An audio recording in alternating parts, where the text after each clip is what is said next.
Hello Leo, Sun, Moon, Rising, and Venus Signs. Kamusta kayo? Sana po ay nasa mabuti kayong kalagayan. Welcome back po sa Star Tarot. At kung bago kayo rito, welcome din po kayo. Please subscribe, like, share my videos, and leave me a comment po kung naka-resonate kayo. Thank you. So first card ni Leo ay we have the underdog. Baka kayo ngayon yung parang underdog, 'di ba? Pero alam mo kung sino yung tinuturing na underdog? Siya yung actually magaling, nagiging underdog lang ang dating niya kasi maaring nahihiya, mahiyain, hindi na-express yung sarili, 'di ba? Maaring ganun kayo. Pero kung sino yung tinuturing na underdog, siya yung nagtatagumpay, hindi ba? Kaya lang, nag-ano lang siya, low-key lang, 'di ba? Low-key, tapos gugulatin ka na lang na, wow, nandoon na siya sa tugatog ng tagumpay. So, pupuwedeng gano'n na magiging, istorya ng buhay ninyo sa ngayon, Leo. Kaya okay lang 'yan as long as your safety ay hindi nako-compromise, yung dignity ninyo, yung integrity ninyo hindi nako-compromise, that's okay. Hayaan mo sila na ituring kang underdog. 'Di ba? Basta mag-focus ka lang sa trabaho mo, sa ginagawa mo, focus on your life, and mas maging masigasig ka, mas maging matiyaga ka hanggang sa mapagtagumpayan mo ang mga bagay na gusto mong mapagtagumpayan at gulatin mo sila. Alright? So, tingnan natin kung ano pa ang ganap. And, by the way, maraming salamat for subscribing. And kung hindi pa kayo nakakapag-subscribe, subscribe na kayo. And maraming salamat din for not skipping the ads kasi malaking bagay yan sa akin. And join the membership. No? Kung gusto po ninyo, i-click nyo lang yung join button sa baba ng video.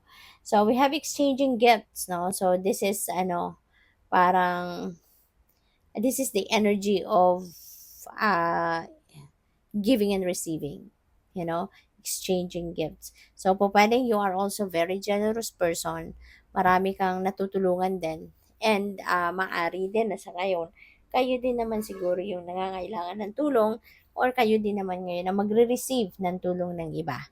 Maaring merong magraregalo din sa'yo. No? At maaring yung regalong yan bilang token, bilang pagpapasalamat. 'Di ba? Sa mga ginawa mong pagtulong sa kanila in the past. So, puwedeng gano'n ang ganap dito. So, there is, there is a blessing or there are blessings, no, that might come your way. So, tignan natin kung ano pa ang ganap.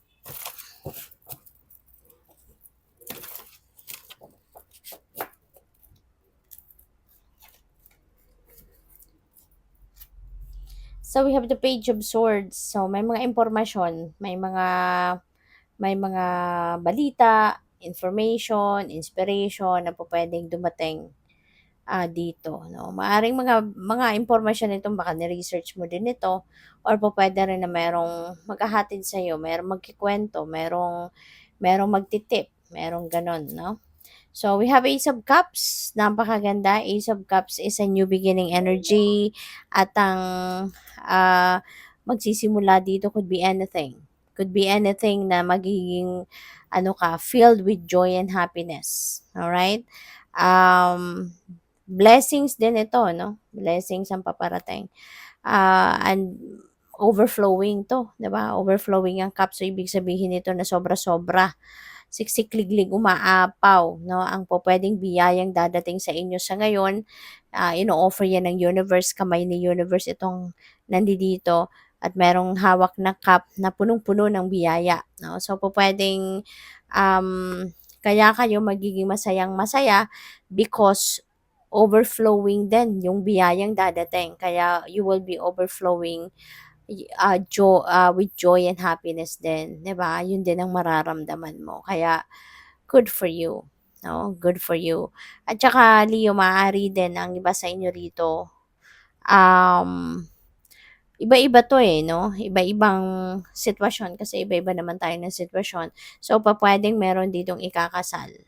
Baka merong mag-aasawa na, meron na magpapakasal, or maaaring merong magsisimula ng bagong love and romantic relationship, merong magbubuo ng panibagong friendship, or pupuwede rin na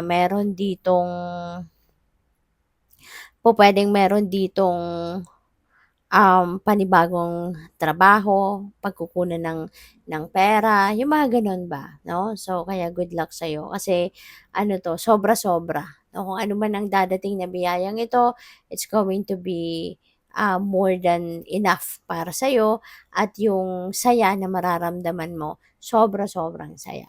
So, we have the Queen of Cups, ayan. So, Queen of Cups is about intuition din.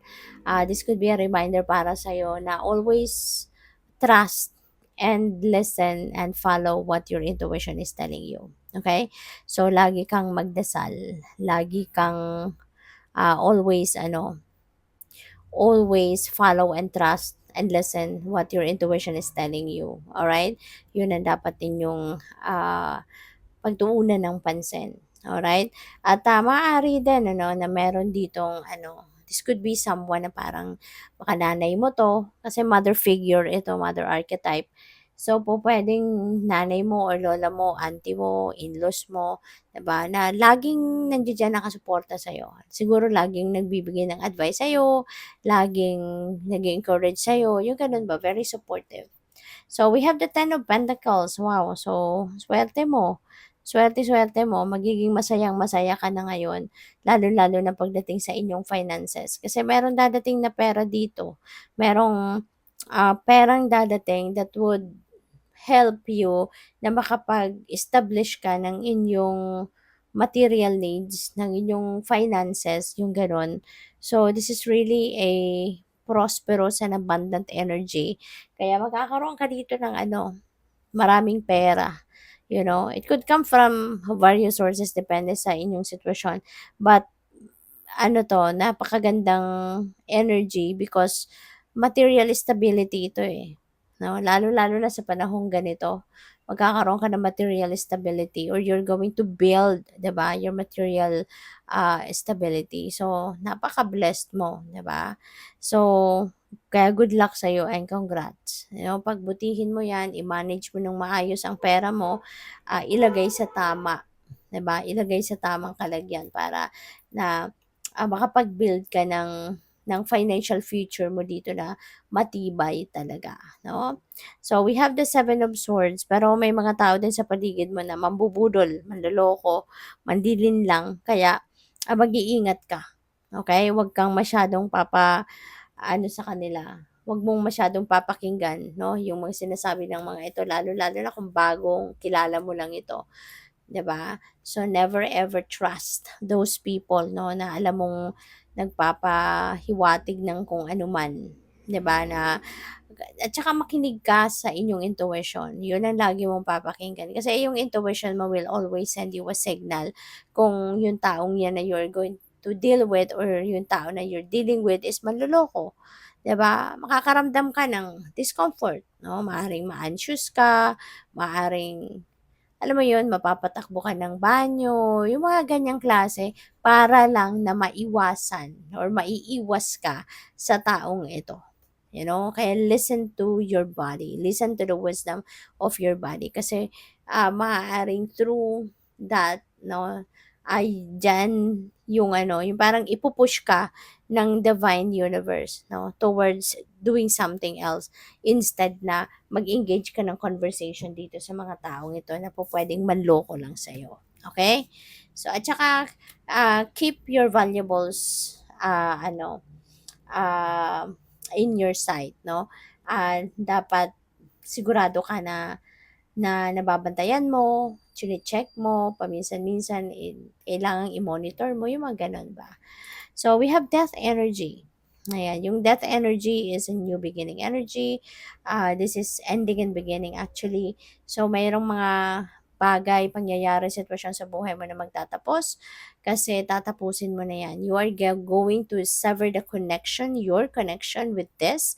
Tatanggalin mo ng connection mo sa mga bagay na to or sa sitwasyon or tao na ito because it doesn't serve your highest good anymore. And which is a good thing. 'Di ba? Kasi if you are going to keep, 'di ba, sa buhay mo, alam mo namang negatibo na ang hatid na vibe niyan sa'yo, edi mas lalo ka lang mag-a-attract ng mas marami pang negatibo. Mas marami pang hindi magandang bagay or pangyayari sa buhay mo, hindi ba? Kaya maganda yan na alam mo nang hindi naman na yan, ah, naghahatid ng positibong epekto sa buhay mo, might as well i-let go mo na yan. Might as well i-release mo na yan para na mawala na yung basura kumbaga sa buhay mo.